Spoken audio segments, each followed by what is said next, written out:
Bom dia, irmãos. Bem-vindos a mais uma Escola Bíblica Dominical. Nós hoje vamos estudar Romanos, vamos continuar a estudar Romanos, desta feita no capítulo 8. A lição da nossa revista de hoje tem por título Seguros. Estamos seguros, não é? Todos aqueles que aceitam o Evangelho têm a segurança de um futuro como filhos de Deus. O nosso texto básico é Romanos 8, desde o versículo 12 até o versículo 25, e o nosso textuário diz o seguinte: o próprio Espírito dá testemunho ao nosso espírito de que somos filhos de Deus. E vamos já partir para o estudo da nossa lição, mais em pormenor, e começamos, não já no versículo 12, mas vamos fazer uma muito pequenina e resumida introdução, ou resumo, como introdução a Romanos capítulo 8. Então, realmente, Paulo, depois de terminar o capítulo 7, que os irmãos certamente leram, em que Paulo faz uma reflexão, como que uma reflexão sobre a triste condição humana, não é? Uma condição presa ao pecado, no homem carnal, e Paulo tem a plena certeza de que quem o livrou, o corpo desta morte, é o Senhor Jesus Cristo. Por isso, ele agora dá graças a Deus num misto de esperança e alegria, uma certeza já alcançada pelo próprio sacrifício do Senhor Jesus na cruz. Paulo tem consciência clara da luta diária também entre a carne e o espírito, e sabe que só por si não consegue vencer, mas agora existe a segurança que nos foi dada pela vitória de Cristo na cruz. Ele cita mesmo e diz: para que sirvamos em novidade de espírito. Então, vamos ler, por exemplo, Romanos 8 e versículo 1. Portanto, agora nenhuma condenação há para os que estão em Cristo Jesus, que não andam segundo a carne, mas segundo o Espírito. Então, não existe mais condenação? Não, ela existe, não é? A condenação só deixa de ser aplicada aos que estão em Cristo. Para todos aqueles que não aceitam Cristo, pesa sobre eles a condenação. Então, por que não existe mais condenação para os que estão em Cristo? O mesmo verso 1 dá a resposta. É para os que estão em Cristo Jesus. Essa é a causa, não é? É porque estamos em Cristo, fomos libertos por Cristo. Sem Jesus não teríamos esperança alguma. João 8,36 nos diz: se pois o Filho vos libertar, verdadeiramente sereis livres. Romanos 6,18: e libertados do pecado fostes feitos servos da justiça. Romanos 6,22: mas agora libertados do pecado e feitos servos de Deus, tendes o vosso fruto para a santificação e, por fim, a vida eterna. Gálatas 5,1: estáis, pois, firmes na liberdade com que Cristo nos libertou, e não torneis a meter-vos debaixo do jugo da servidão. Então nós estávamos mortos nos nossos delitos e pecados, era essa a nossa condição, mortos.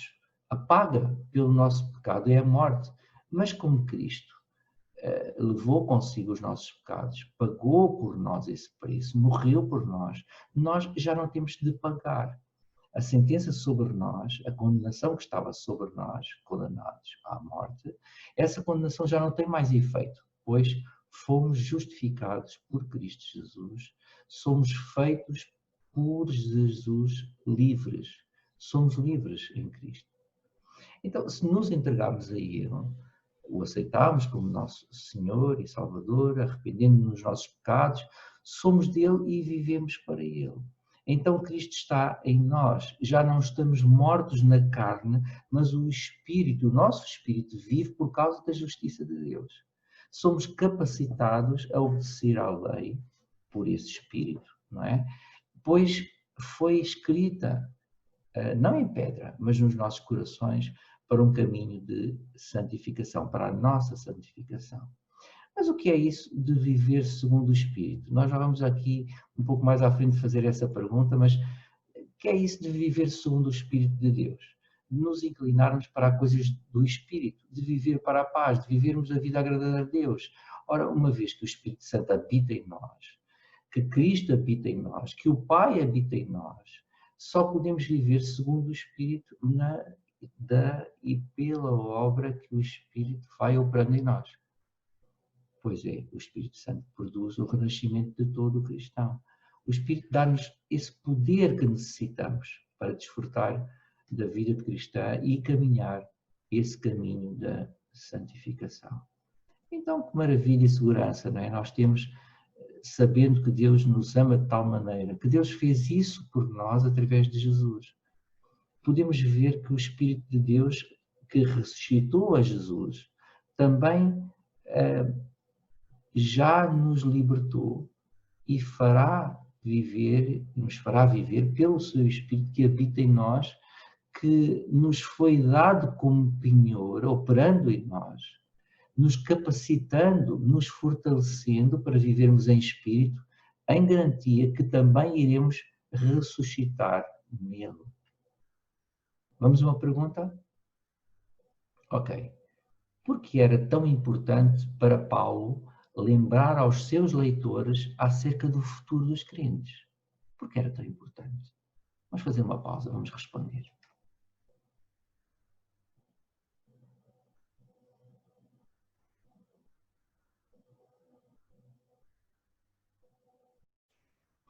Vamos para agora o nosso versículo 12 e 13. Nós vamos ler. De maneira que, irmãos, somos devedores não à carne para viver segundo a carne. Porque se viverdes segundo a carne, morrereis. Mas se pelo Espírito mortificardes as obras do corpo, vivereis. Então, neste versículo 12, não é? Diz-nos claramente, então, de maneira que, ou portanto, irmãos, somos devedores, não há carne para viver segundo a carne. Também não somos credores à carne, pois já estamos mortos, não é? Ora, se nós já estamos mortos para a carne, ou seja, dar por morto o poder do pecado do nosso corpo, então não somos devedores à carne. Somos devedores, sim, aqui ao Espírito Santo. Ao Espírito Santo, aquele que realmente nos chama, aquele que me chama, que me consola, que opera em nós e nos capacita, que nos dá a garantia de que somos verdadeiramente dele. Vamos ver o que nos diz Gálatas 5:24. E os que são de Cristo crucificaram a carne com as suas paixões e concupiscências. Então, realmente aqui nós vemos também que Paulo ensina que a vida na carne só pode ter um fim, que é a morte. Agora Paulo diz-nos que podemos fazer a diferença. O que escolhemos nós fazer então? Como decidimos nós viver? Voltar à prática do pecado? Romanos 6:11. Assim também vós considerai-vos como mortos para o pecado, mas vivos para Deus em Cristo Jesus, nosso Senhor. Então, nós que não conseguimos fazer nada na obra da regeneração, na obra da justificação, somos agora chamados ao trabalho, não é? Agora o trabalho é nosso, na santificação, na força e no poder do Espírito, de nos libertarmos do nosso velho inimigo, a morte, e assim viveremos com a ajuda do Espírito Santo. Vamos fazer mais duas perguntas, rapidamente. Até já.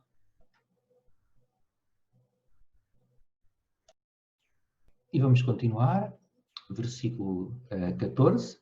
Porque todos os que são guiados pelo Espírito de Deus, esses são filhos de Deus.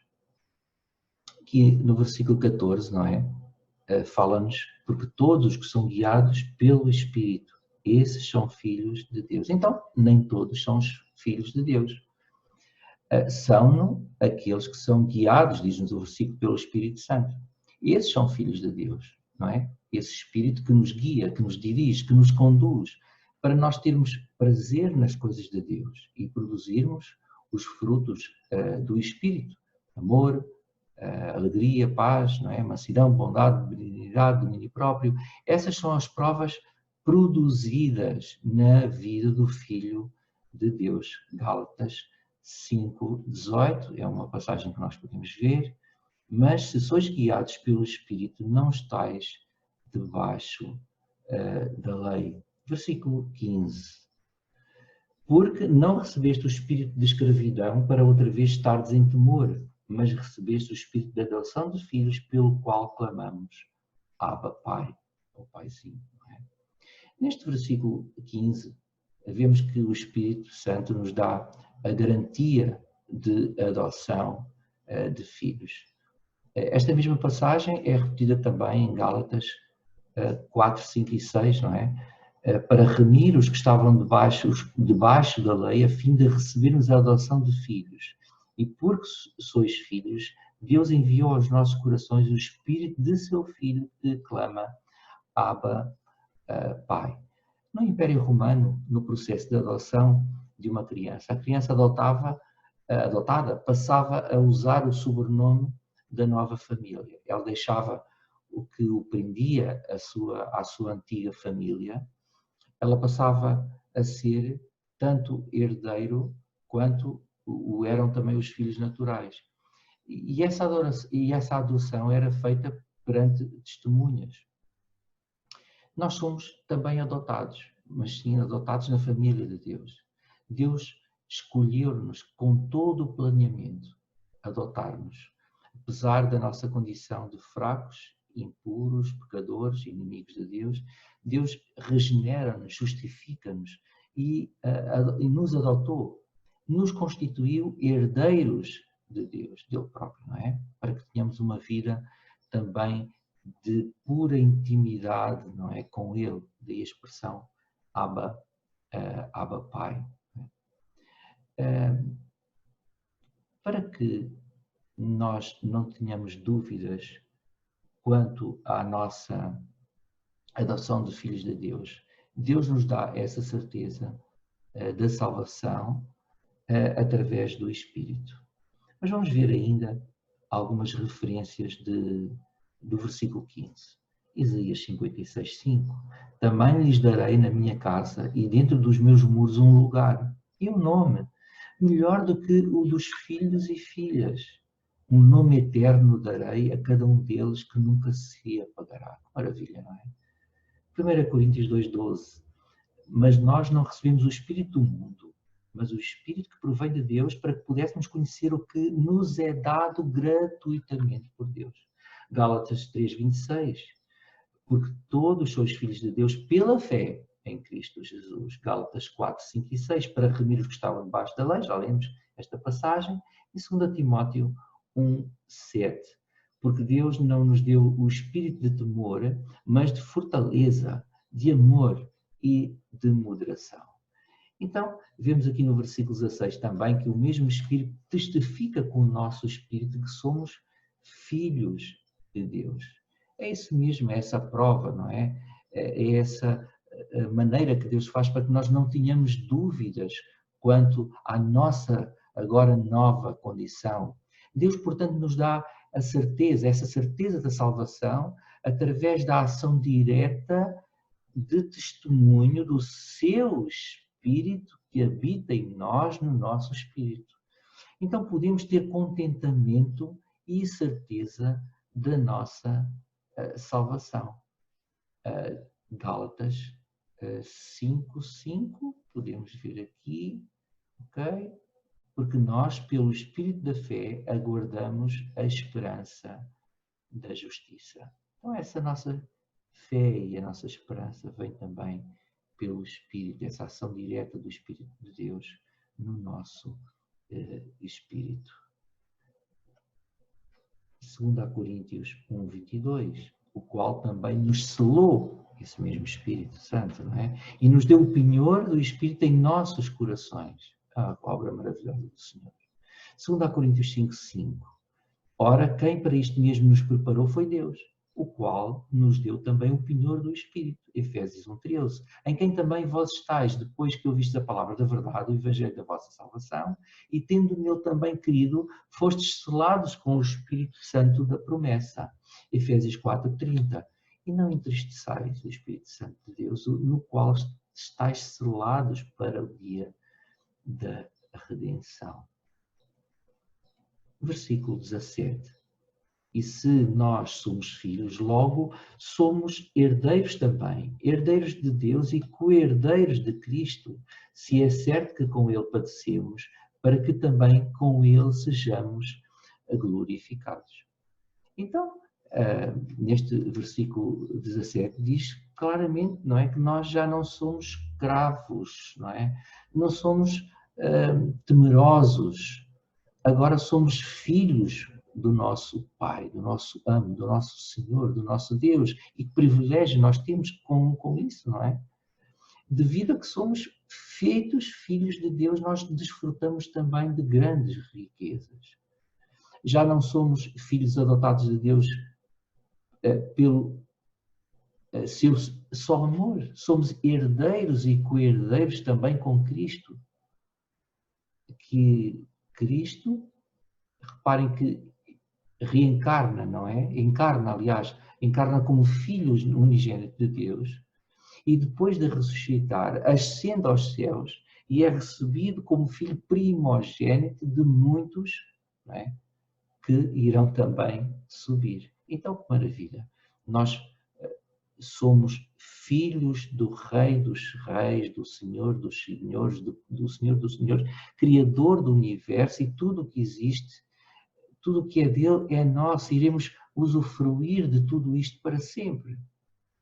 Aqui, ainda, é uma luta, é dor, é choro, é dificuldade, é doença, mas se com ele sofrermos aqui, com ele seremos glorificados. Deus já nos deu os seus melhores presentes. O seu Filho, o perdão, a vida eterna.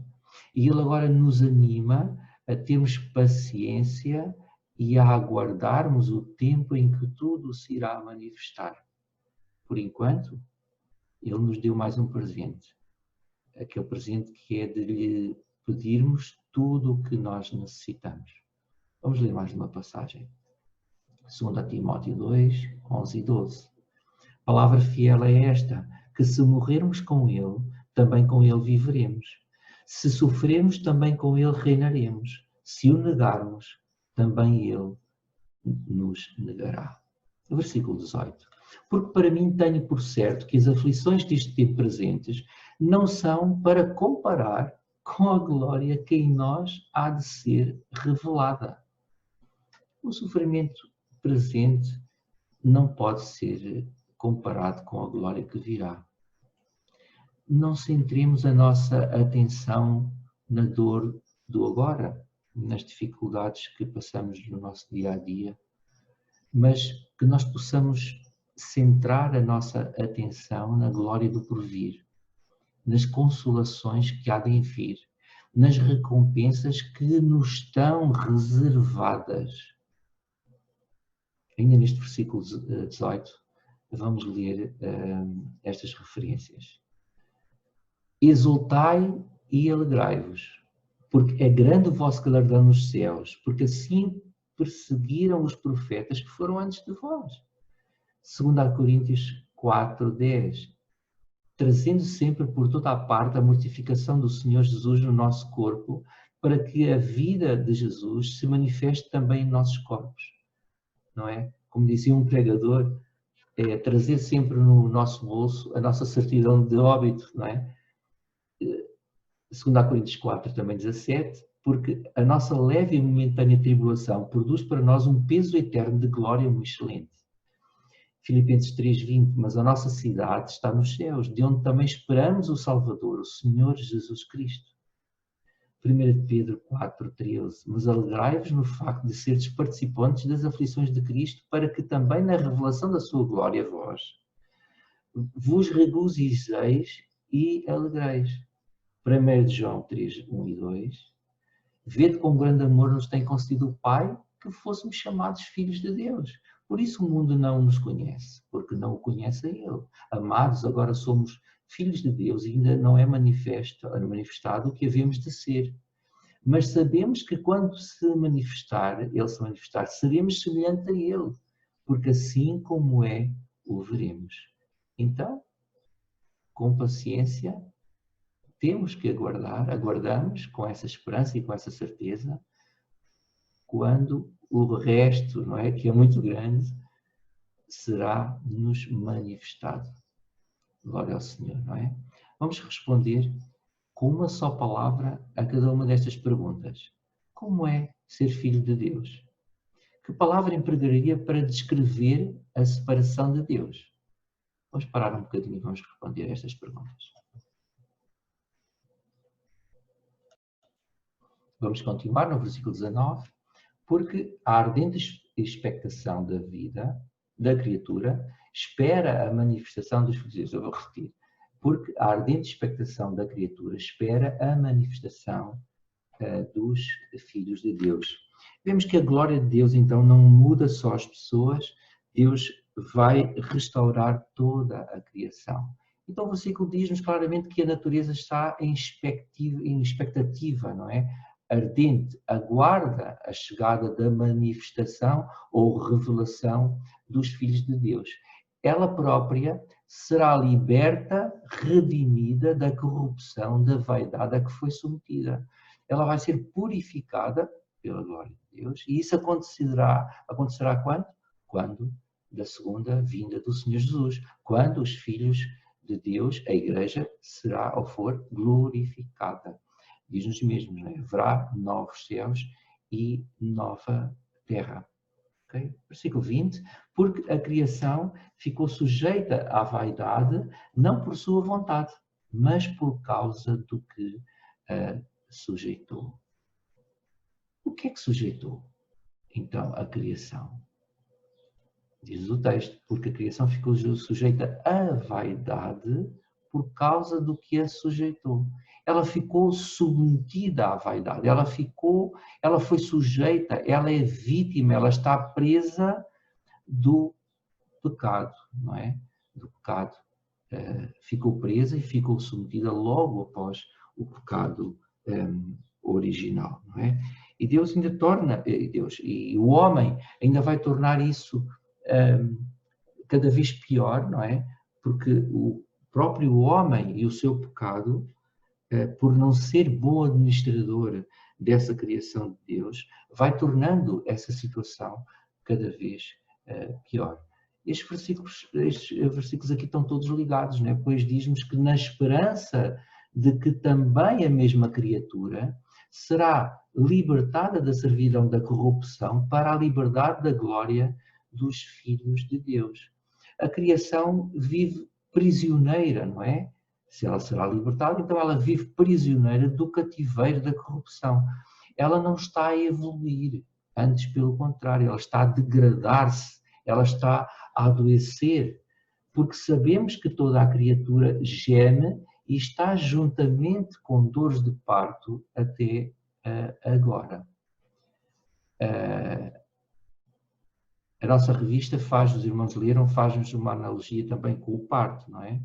Diz-nos aqui então que toda a criação geme. É importante então sabermos que existe uma dor profunda na natureza. O pecado original também atingiu a natureza.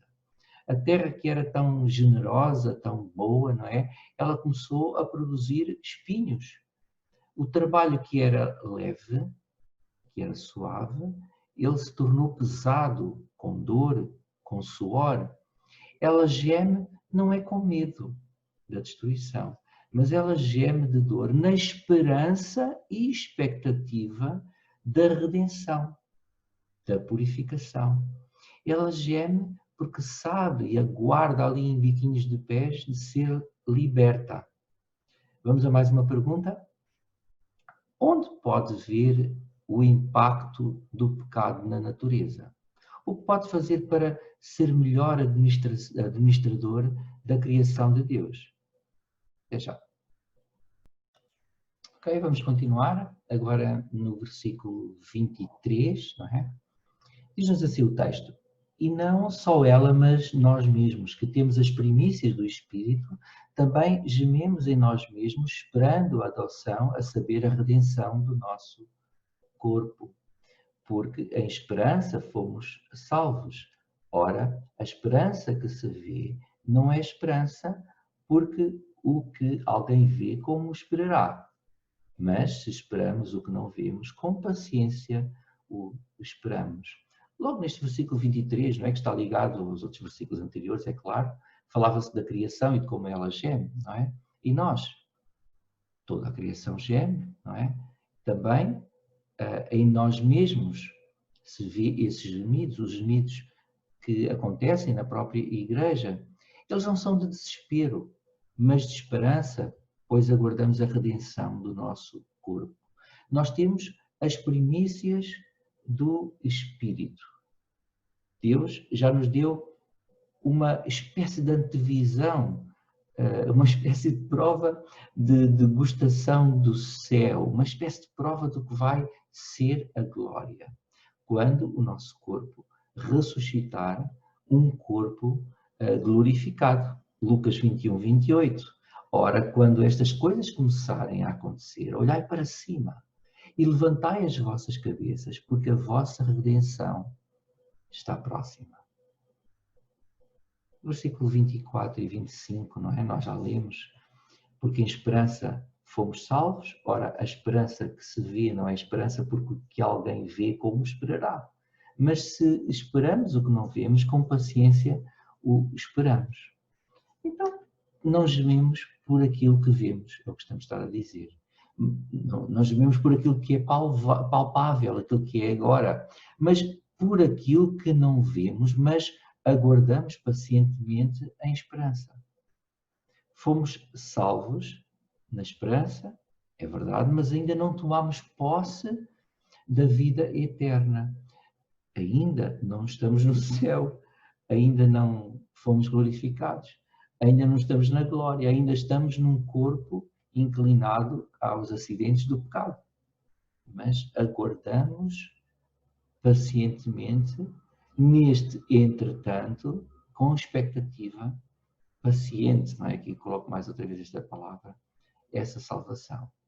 1 João 3, 2. Amados, agora somos filhos de Deus e ainda não é manifestado o que havemos de ser. Mas sabemos que quando Ele se manifestar, seremos semelhantes a Ele, porque assim como é, o veremos. É interessante como esta ideia de que a salvação, podemos dizer assim, é passado, presente e futuro. É passado porque fomos salvos no momento em que queremos do Senhor Jesus Cristo como nosso Senhor e Salvador, a nossa vida nova, não é? A nossa vida eterna começou nesse momento. Mas também ela é presente porque nós estamos em processo de santificação. Mas ao mesmo tempo não recebemos por completo os benefícios e as bênçãos da salvação que recebemos ou que receberemos quando o reino de Cristo se vai estabelecer definitivamente. Essa será como que a nossa salvação futura, digamos assim. Embora estejamos seguros da nossa salvação, e graças a Deus, porque o Senhor, o nosso Senhor, nos garante isso, seguimos olhando com esperança, com confiança, para aquela mudança completa, sim, completa, não só do corpo, de personalidade, e essa mudança que nos espera além desta vida quando formos glorificados.